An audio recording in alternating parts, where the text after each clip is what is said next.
What's going on, you guys? We got some sniper / shotgun gameplay going in the background. And today I have a little story time for you guys about the time I got caught stealing watermelons.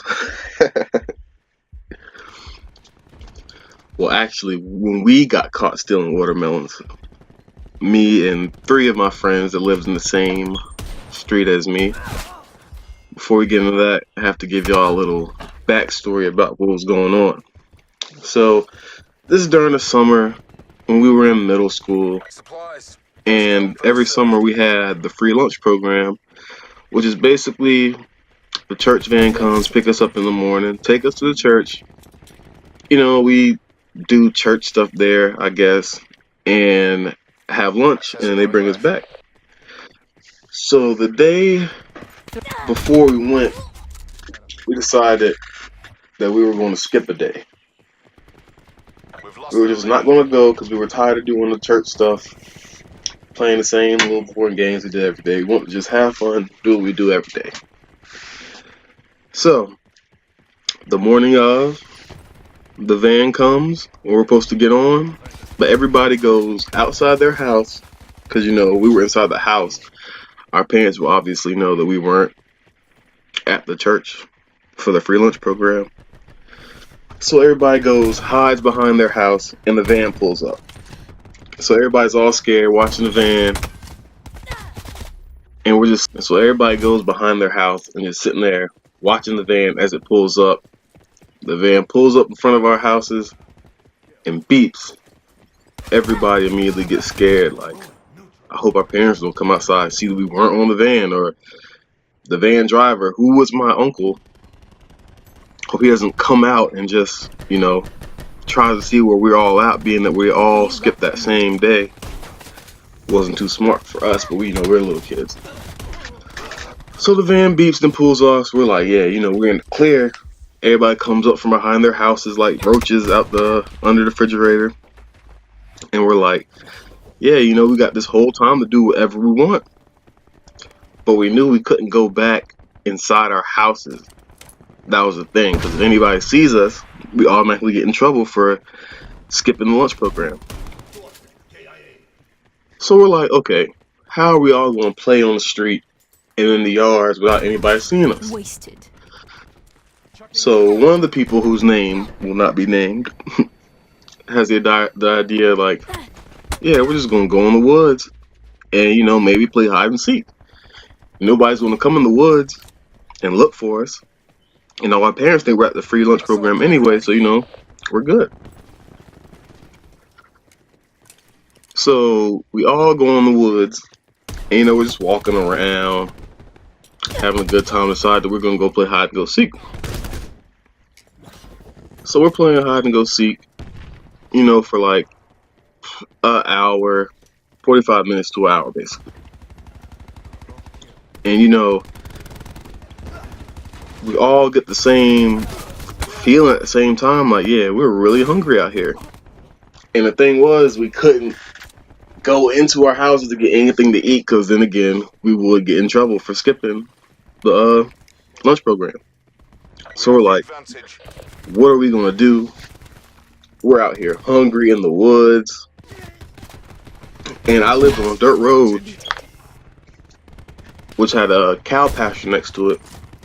And all down the dirt road was blackberry vines, or bushes, or whatever the blackberries grow on.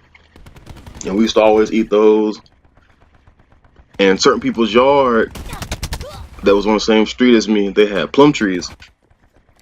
And, you know, sometimes we would go eat the plums, but the thing was, we didn't want to be on the road or anybody's yard because we wasn't supposed to be seen. So we're thinking of, like, what are we going to do in the woods until you know, it's time for us to normally go home, which would be like lunch programs probably from like maybe like 9 or 10 to 2 o'clock or something like that. A few good hours. But so we're like, what are we gonna do? We are really hungry. So I have the brilliant idea of let's walk through the woods from my house behind the cow pasture all the way down to my uncle's house, who, by the way, was also the driver of the church van who owns the pumpkin patch. I mean, not pumpkin patch, the watermelon patch that we're stealing from. So, you know, being the only food that we can basically get our hands on, everybody's like, okay, yeah, that's what we're going to do. We're going to go all the way down there into the watermelon patch and take some watermelons. So we're walking down there, just playing. And the layout of my uncle's yard is, you know, he got his house, yard, well, backyard is pretty big, go down, shed. And then the watermelon patch was like really, really far from the house, so you can't really see. And between the watermelon patch and the woods is a real deep ditch. Like really deep. Like you can go in the ditch and stand up, and the ditch will still be like covering your whole body. Like can't see out of the ditch at all. And we're like middle school, so you know we're not all full grown in height wise. So to get from the woods across the ditch to the watermelon patch, we have to go through the ditch, because there was like a little makeshift bridge, but we didn't want to, we were all scared to cross it by walking on it, because it was like a piece of plywood or something just laying across it you're supposed to walk through. But so in this ditch, because the cow pasture, there's hot wire, so the cows go too far, you know, they get shocked and you don't turn around. So we all going under the hot wire, trying to, you know, avoid sitting there like while the van pulls up. And so we all go under trying to avoid getting shocked. Now it's my turn.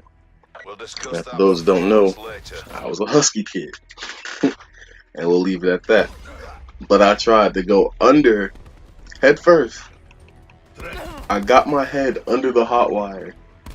And for whatever reason, I must have just picked my head up, and hot wire shocked me in the back of the head so hard